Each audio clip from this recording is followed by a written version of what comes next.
بسم الله.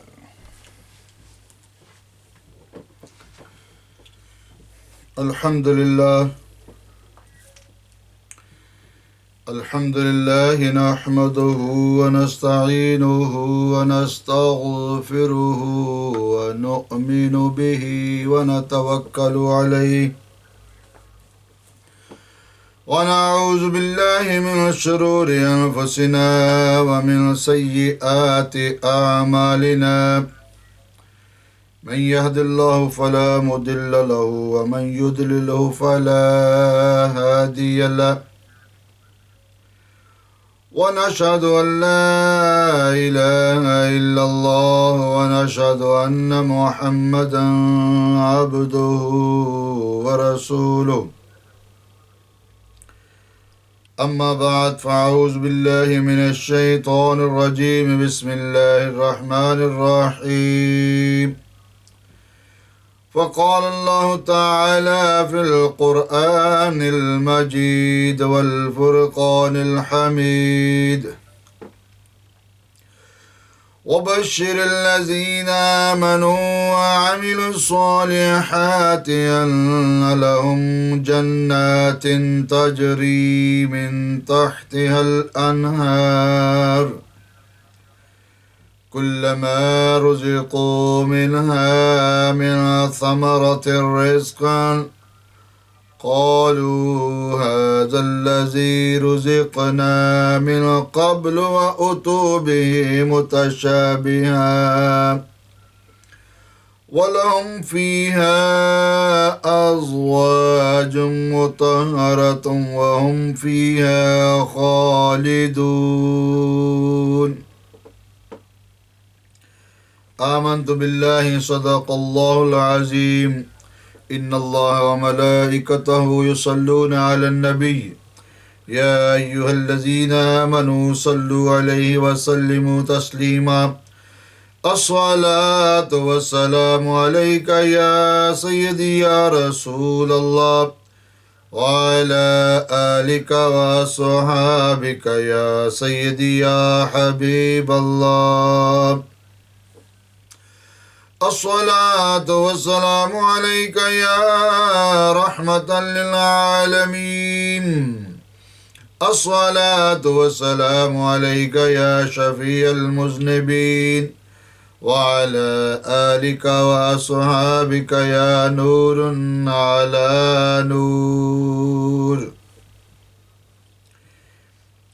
میرے نہایت ذی وقار واجب الاحترام بزرگوں دوستوں اور بھائیوں اہل علاقہ کے محبین و مخلصین السلام علیکم ورحمۃ اللہ وبرکاتہ اصدق اللہ تعالی فی الدارین خیرا اللہ کریم آپ کو دنیا و آخرت میں نیک بخت اور سعادت مند فرمائے میرے دوستوں اور بھائیوں گزشتہ جمعۃ المبارک میں اور اس سے گزشتہ کہ جب سے رجب شریف کا مہینہ شروع ہوا ہے ہم معراج پاک کا وہ سارا واقعہ قرآنی آیات احادیث کی روشنی میں بیان کر رہے تھے سن رہے تھے سنا رہے تھے تو آج وہ چیز جو نبی صلی اللہ تعالیٰ علیہ وسلم کی ذات گرامی کو اللہ کریم نے اپنی بارگاہ میں دکھائی وہ جنت کا ذکر فرمایا جنت کے انعامات کا ذکر فرمایا اور باقاعدہ جنت میں جو سہولتیں اللہ کریم نے رکھی ہیں وہ ساری اپنے محبوب علیہ الصلوۃ والسلام کو بیان فرمائیں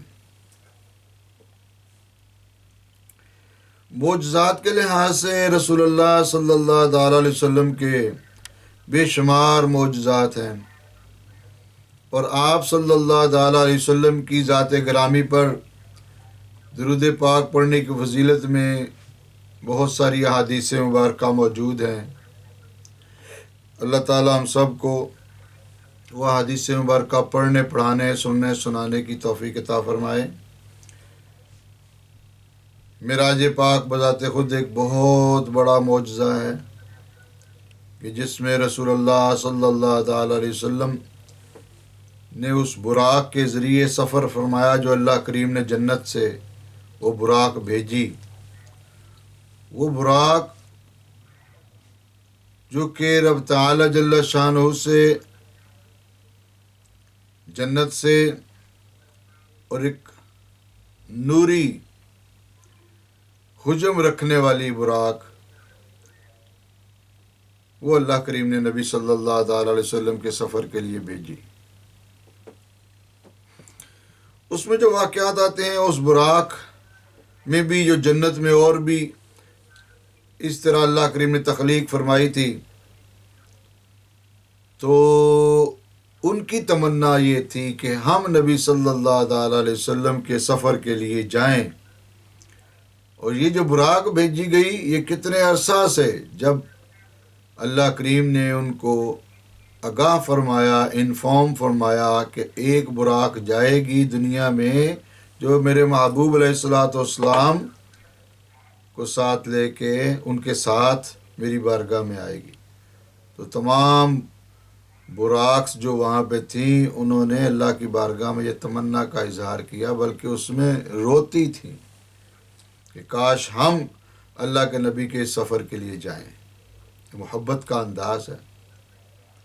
تو آج ہم نے ذکر فرمانا ہے جو اللہ کریم نے اپنے محبوب علیہ الصلوۃ والسلام کو جنت میں انعامات دکھائے اور پھر جہنم بھی دکھائی گئی کہ وہ لوگ جو نبی صلی اللہ تعالیٰ علیہ وآلہ وبارک وسلم کی مخالفت کرتے ہیں، دشمنی کرتے ہیں، آپ صلی اللہ تعالیٰ علیہ وسلم سے منافقت کرتے ہیں، تو اس جہنم میں ان کو پھینکا جائے گا. جیسے کہ وقودها الناس والحجارہ اعدت للکافرین، وہ جہنم جس کا ایندھن انسان اور پتھر ہیں وہ کافروں کے لیے تیار کی گئی. تو ابھی جو آیہ کریمہ آپ کے سامنے تلاوت کی ہے، رب تعالی جل شانہ نے اس میں خوشخبری دی ہے ان ایمان والوں کو جنہوں نے اچھے کام کیے. وبشر الذین آمنوا، اب آمنو میں صرف یہ بات نہیں آ جاتی کہ اللہ تعالیٰ کو مان لیا، اس کے رسول کو مان لیا، کتابوں کو مان لیا، اور جس طرح ہم ایمان کی صفات پڑھتے ہیں، تو ایک تو ایمان لانے میں بہت ساری چیزیں شامل ہیں. قرآن عظیم الشان کی 6666 آیات پر ایمان لانا، دل سے اس کی تصدیق کرنا، زبان سے اقرار کرنا، اور پھر ان چیزوں پر عمل کرنا. ایمان اس چیز کا نام ہے کہ اس پر عمل کرنا. جیسا کہ اس دنیا کے قانون میں آپ دیکھتے ہیں کہ آپ کسی کو کوئی بات بتا رہے ہوں، بھئی یہ بات اس طرح، یہ کام اس طرح کرنا ہے، وہ کہتا ہے ٹھیک ہے جی، یہ بالکل کام ٹھیک ہے، اسی طرح ہی ہے، تو اسی طرح ہی ہوگا. اب وہ اقرار بھی کر لیتا ہے، مان بھی لیتا ہے ابھی یہ کام اس طرح ہونا ہے، لیکن وہ کرتا نہیں ہے، تو اس میں پھر اپنی مرضی کرتا ہے نا. اسی طرح ایمان لانے میں اپنی مرضی نہیں ہے، اس میں جو اللہ کریم نے فرما دیا وہ اسی طرح کرنا ہے. اقرار باللسان و تصدیق بالقلب.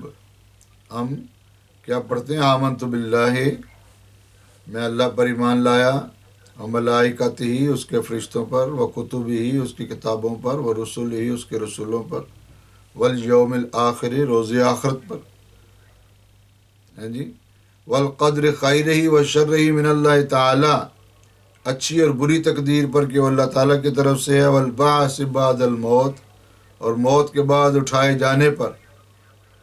ایمان تو بندہ لے آیا، مان لیا، لیکن اس کے مطابق جو کام بندے نے کرنا ہے وہ نہیں کرے گا تو پھر بشارت ان کے لیے تو نہیں ہے نا. وبشر الذین آمنوا، بشارت ہے ان ایمان والوں کے لیے. کون ایمان والے؟ ادخلوا فی السلم کافہ، جو دین میں پورے داخل ہو گئے. وعاملوا الصالحات، اور نیک کام کی، اچھے کام کی. ان لہم جنات تجری، بے شک ان کے لیے جنت ہے من تحتها الانہار، جن کے تختوں کے نیچے، تجری من تحتها الانہار، جن کے تختوں کے نیچے نہریں رواں ہیں۔ اب وہ کیا سما ہوگا، کیا لوکیشن ہوگی کہ تخت بھی بچھا ہے، تکیہ بھی لگا ہے، سرسبز زمین ہے، ریشم سے بھی زیادہ نرم و ملائم زمین ہے، پانی بہہ رہا ہے، اور جس طرح ایک بادشاہ تخت کے اوپر بیٹھا ہوتا ہے تکیہ لگا کر، اس طرح وہ تکیہ لگا کے بیٹھا ہے۔ اللہ تعالیٰ جل شانہ نے بشارت دی ہے، ابھی بندہ دنیا پہ ہے تو بشارت دی ہے کہ ان کو وبشر الذین آمنوا وعملوا الصالحات، بشارت ہے ان ایمان والوں کے لیے جنہوں نے اچھے کام کیے، ان کے لیے کیا ہے کہ جنت ہے جس میں تخت ہیں، تختوں کے نیچے نہریں بہہ رہی ہیں۔ کلما رزقوا منہا من ثمرۃ رزقا، کلما رزقوا منہا، جب ان کو اللہ تعالیٰ جل شانہ رزقوں میں سے رزق عطا فرمائے گا، پھلوں میں سے رزق عطا فرمائے گا، جی کلما رزقوا منہا من ثمرۃ رزقا، پھلوں میں سے رزق عطا فرمائے گا۔ قالوا ھذا الذی رزقنا، وہ کہیں گے یہ تو وہی رزق ہے جو پہلے ہم نے کھایا ہے۔ دیکھنے میں تو شکل و صورت اس کی اس جیسی ہو سکتی ہے، لیکن ذائقے میں وہ بہت ہی اعلیٰ ہوگا، بہت ہی اعلیٰ ہوگا۔ جنت کی جتنی بھی چیزیں ہیں، دنیا کی کوئی چیز اس کے مثال کے طور پہ سمجھانے کے لیے، اس کا عکس بیان کرنے کے لیے تو بتائی جا سکتی ہے، لیکن اب ایک ٹیسٹ ایسی چیز ہے، جس طرح میٹھا ہے، کھٹا ہے، کڑوا ہے، یہ ٹیسٹ ایسی چیز ہے کہ جو بندہ چکھے گا پھر ہی بتائے گا۔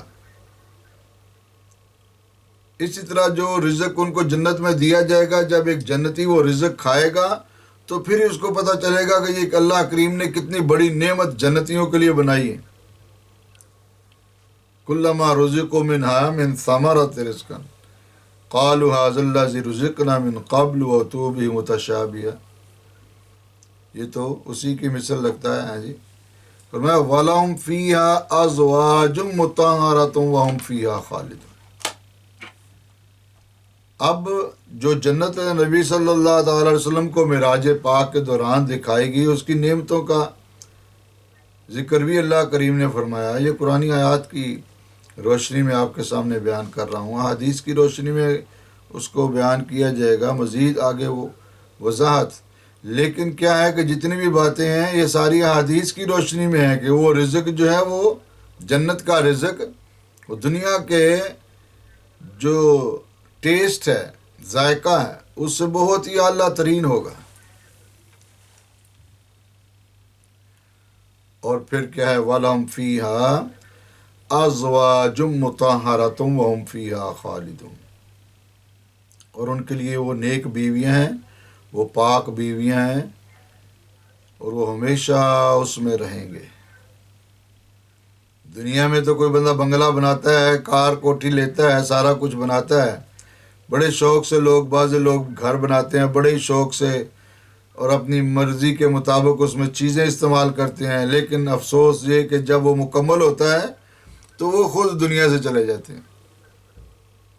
لیکن وہ گھر جو اللہ کریم نے بندے کے لیے بنایا ہے، وہ جنت جو اللہ کریم نے بندے کے لیے تیار کی ہے، نہ وہ ڈیمالش ہوگی، نہ وہ خراب ہوگی، نہ ہی اس کی کوئی مدت ہے، ہر چیز اس میں اعلیٰ عرفہ اور ہر وقت تر و تازہ، ہر چیز اس میں تازہ ہو۔ اور ازواج مطہرۃ وہم فیہا خالدون، اس میں نیک بیویاں اللہ کریم نے پیدا فرمائی ہیں جن کو ہم حور عین کہتے ہیں، وہم فیہا خالدون، اور وہ ہمیشہ اس میں رہیں گے۔ اور اسی طرح جو اللہ کریم نے قرآن عظیم الشان میں 30ویں پارے میں جو ذکر فرمایا، ان للمتقین مفازا، بے شک متقی لوگوں کے لیے، وہ لوگ جو گناہوں سے بچنے والے ہیں، ان کے لیے کامیابی ہے۔ متقی کون ہوتے ہیں؟ جو گناہوں سے بچنے والے. گناہوں سے بچنے والے کون ہیں؟ جو اللہ سے ڈرنے والے ہیں. تو جو اللہ سے ڈرنے والے ہیں ان کے لیے کامیابی ہے. ان للمتقین مفاز حدائق واعنابا وکواعب اترابا وکأسا دہاقا. تو اللہ تعالیٰ فرما رہا ہے اس میں باغ ہیں اور انگور اور اٹھتے جوبن والیاں ایک عمر کی اور چھلکتا جام. یہ قرآن پاک فرما رہا ہے. سورۃ النبا آیت نمبر آپ 31 تلاوت کریں. ان للمتقین مفازا، بے شک متقی لوگوں کے لیے، ڈر والوں کے لیے، پرہیزگاروں کے لیے، گناہوں سے بچنے والوں کے لیے کامیابی ہے. حدائق و اعنابا، اس میں باغ ہیں، انگور ہیں، طرح طرح کی نعمتیں. جس چیز کی بندہ تمنا کرے گا وہ اس کے قریب آ جائے گی اور وہ تناول کر لے گا. اور کیا؟ وَكَوَاعِبَ أَتْرَابًا وَكَأْسًا دِهَاقًا، اور اٹھتے جوبن والیاں ایک عمر کی اور چھلکتا جام. یعنی جس طرح نبی صلی اللہ تعالی علیہ وسلم کی خدمت میں ایک بوڑھی عورت نے عرض کی، یا رسول اللہ صلی اللہ تعالی وسلم، کیا بوڑھی عورتیں بھی جنت میں جائیں گی؟ آپ نے ارشاد فرمایا نہیں، بوڑھی عورتیں تو نہیں جنت میں جائیں گی. تو جب وہ پریشان ہو کے لوٹنے لگی تو آپ نے اسے ارشاد فرمایا، مائی صاحبہ، جنت میں جو بھی عورت جائے گی وہ جوانی کی حالت میں جائے گی. اسی طرح وہ عورتیں، وہ حور عین. آج لوگ دنیا میں دنیا کی عورتوں کے پیچھے پاگل ہو جاتا ہے، پاگل ہوا پھرتا ہے. اور نوجوانوں کو تو اللہ ہدایت دے، بس اور کام ہی شاید کوئی نہیں.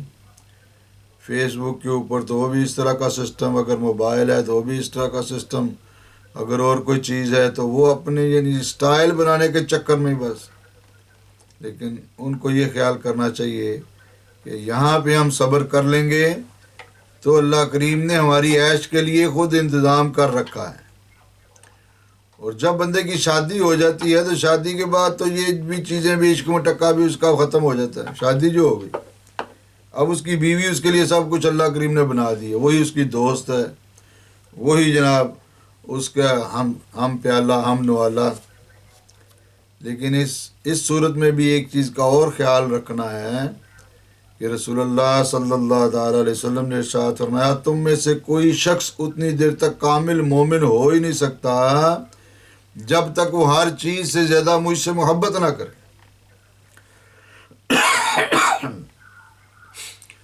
جس طرح آج بعض لوگ اتنا زیادہ اپنی ازدواجی زندگی میں گم ہو جاتے ہیں کہ انہیں نہ نماز کا فکر رہتا ہے، نہ نبی صلی اللہ تعالی علیہ وسلم کے ارشادات کا فکر رہتا ہے. نہیں میرے بھائی، اس طرح نہیں. اللہ تعالیٰ نے ہمیں عقل دی ہے. اگر ہمیں یہ عقل ہے کہ بازار سے سودا لینے جانا ہے تو بڑا صاف ستھرا اور صحیح لے کے آنا ہے، کپڑا لے کے آنا ہے تو اچھا ہو، موبائل لے کے آنا ہے تو اچھا ہو، اگر کوئی جناب شوز خریدنے ہیں تو وہ اچھے ہوں، پیور لیدر کے ہوں. ہاں جی، ہر چیز اگر ہم اچھی خرید سکتے ہیں، اچھی لے سکتے ہیں، اس کے لیے کوشش کر سکتے ہیں، تو پھر ہم اس کے لیے کوشش کیوں نہیں کرتے کہ جو بھی ہمارا عمل ہو اچھا ہو، تاکہ اللہ اور اس کے رسول کو پسند آ جائے اور ہم جنت میں داخل ہو جائیں. اور یہ بیوی بھی، دنیا کی بیوی بھی اس دنیا کے لیے ہے. یہ دنیا کی بیوی بھی دنیا کے لیے. آخرت میں جو اللہ کریم جس کا ذکر فرما رہا ہے، وَقَوَاعِبَ أَتْرَابًا وَكَأْسًا دِهَاقًا، اور اٹھتے جوبن والیاں ایک عمر کی، وَكَأْسًا دِهَاقًا، اور چھلکتا جام. شراب نفیس، شراب طہورا، پاکیزہ. شرابہ سے ہے، پینے والی چیز کو کہتے ہیں. یہ شراب دنیا کی شراب نہیں جو آج کل لوگ پی کے، تو پاکستان میں تو ویسے ہی کتے مار ملتی ہے، پی کے تو جناب وہ کوئی ہسپتال پہنچا ہوتا ہے، کوئی کدھر پہنچا ہوتا ہے. کیا فائدہ؟ وقت ضائع، پیسہ ضائع، صحت ضائع، موت کے جانے کا بھی خطرہ ہے، کئی مر جاتے ہیں.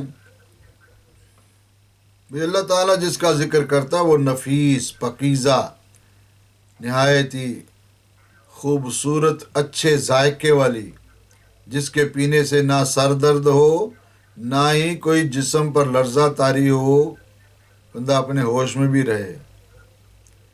جیسا کہ حوض کوثر اللہ کریم نے عطا فرمایا، جو ایک مرتبہ پی لے گا پھر کبھی پیاسا نہ رہے گا۔ تو لا یسمعون فیہا لغوا ولا کذابا، یہ اس جنت کا میں ذکر کر رہا ہوں جو اللہ کریم نے اپنے محبوب علیہ الصلوۃ والسلام کو معراج پاک کے دوران دکھائی۔ لا یسمعون فیہا لغوا ولا کذابا، اور جس میں نہ کوئی بیہودہ بات سنے اور نہ جھٹلانا، وہاں پہ کوئی بیہودہ بات نہیں ہوگی، کوئی ادھر ادھر کی گپیں نہیں ہوں گی، ہیں جی، اور اس طرح بندہ کبھی ادھر کی شروع کر دی کبھی ادھر کی شروع کر دی، اس طرح کی چیز نہیں ہے۔ بیہودہ بات بھی نہیں ہے، گپیں بھی نہیں ہیں، جھوٹی باتیں بھی نہیں ہیں۔ اور ہمارے تو ادھر باتیں پتہ نہیں لوگوں کو، بعض لوگوں کو سارے نہیں، بعض لوگوں کو ایسا چسکا ہوتا ہے کہ وہ لمبی لمبی چھوڑتے ہیں، تو کیا فائدہ، اس سے کیا عزت بڑھ جائے گی، یا بندے کا وقار بڑھ جائے گا، یا اپنی پرسنالٹی بنانا چاہتا ہے وہ بڑھ جائے گی اس کی۔ بھئی معاشرے میں ہے کہ نہیں اس طرح، لمبی لمبی چھوڑتے ہیں، لمبی لمبی باتیں کرتے ہیں، کیا فائدہ؟ اللہ کو راضی کرنا ہے، اس کے رسول کو راضی کرنا ہے، سچی صاف ستھری پاکیزہ زندگی گزارنی پڑے گی۔ تو جنت ایک ایسی چیز ہے کہ جس میں اللہ کریم نے ارشاد فرمایا لا یسمعون فیہا لغوا ولا کذابا، کہ جس میں نہ کوئی بیہودہ بات سنے اور نہ جھٹلائیں، جزاء من ربک عطاء حسابا، صلہ تمہارے رب کی طرف سے نہایت ہی کافی عطا، وہ جو رب السماوات والارض، وہ جو رب ہے آسمانوں کا اور زمین کا، وما بینہم الرحمن، اور جو کچھ ان کے درمیان ہے رحمان کے اس سے بات کرنے کا اختیار نہ رکھیں گے، وما بینہم الرحمن لا یملکون منہ خطابا، اس زمین و آسمان کے مالک سے، کائنات کے مالک و خالق سے کسی کو بات کرنے کی کیا اجازت نہیں ہوگی۔ یوم یقوم الروح والملائکۃ صفا لا یتکلمون، تو وہ دن جو ہے وہ روز محشر کا دن ہے، جس دن جبرائیل بھی کھڑا ہوگا اور سب فرشتے پرا باندھے، یعنی ہاتھ باندھے ادب سے کھڑے ہوں گے۔ کتنا بڑا وہ دن ہے روز محشر، جس دن لاکھوں کروڑوں اربوں فرشتے بھی ہاتھ باندھے کھڑے ہوں گے، جو کہ معصوم ہیں، گناہ سے پاک ہیں، اللہ تعالیٰ نے انہیں عبادت کے لیے پیدا کیا، اور انہوں نے صرف عبادت ہی کی، اللہ تعالیٰ کی نافرمانی نہیں کی، لیکن وہ بھی کیا ہے، ہاتھ باندھے کھڑے ہوں گے۔ اللہم صلی علی سیدنا مولانا محمد وعلیہ وآلہ وسلم۔ اور پھر اللہ تعالیٰ فرماتا ہے کہ لا یملکون منہ خطابا، کسی کو بات کرنے کی اجازت نہیں ہوگی۔ یوم یقوم الروح والملائکۃ صفا لا یتکلمون الا من اذن له الرحمن وقال صوابا، اور جس دن جبرائیل بھی ہاتھ باندھے کھڑا ہوگا، فرشتے بھی، اور کوئی نہ بول سکے گا مگر جسے رحمان نے اذن دیا اور اس نے ٹھیک بات کہی، یعنی وہ ذکر، وہ روز محشر جس کے حساب کتاب کے بعد پھر آگے جنت دوزخ کی زندگی، تو ایسا وہ روب اور دبدبا ہوگا رب تعالی جل شانہ کا، کہ انبیاء بھی فکر مند ہوں گے، فرشتے بھی ہاتھ باندھے کھڑے ہوں گے، ایک سکتہ سا طاری ہوگا، کسی کو اپنی مرضی سے کلام کرنے کی اجازت نہیں ہوگی، پھر اللہ تعالیٰ حکم دے گا ہاں بھی تم بات کرو، وقال صواب، اور جو بھی وہ بات کرے گا وہ ٹھیک ٹھیک کرے گا، یہ نہیں کہ جس طرح ہم دنیا کے اوپر بات کرتے ہیں، لو جی اس طرح ہوا جی، ایسے ہوا جی، ادھر گئے جی، فلاں ہوا ہیں جی، نہیں، وہاں پہ جو بھی بات کرے گا صحیح بات کرے گا، وقال صواب، اور ٹھیک ٹھیک بات کرے گا۔ ذالک الیوم الحق فمن شاء اتخذ الی ربہ مآبا، وہ سچا دن ہے، اب جو چاہے اپنے رب کی طرف راہ بنا لے۔ اب اللہ تعالیٰ نے قرآن پاک میں تو کھول کے سارا کچھ بیان کر دیا، اب ہماری چوائس کیا ہے، ہم کس چیز کو ترجیح دیتے ہیں۔ ہم ادھر ادھر گھومنے کو ترجیح دیتے ہیں، گپے مارنے کو، جھوٹ بولنے کو ترجیح دیتے ہیں، یا نماز کو، ذکر کو، عبادت کو، درود پاک کی کثرت کو ترجیح دیتے ہیں؟ کس چیز کو ترجیح دیتے ہیں؟ اب ہمارے اوپر ڈیپینڈ کرتا ہے نا. دونوں چیزیں تو اللہ تعالیٰ نے سامنے رکھ دی ہیں.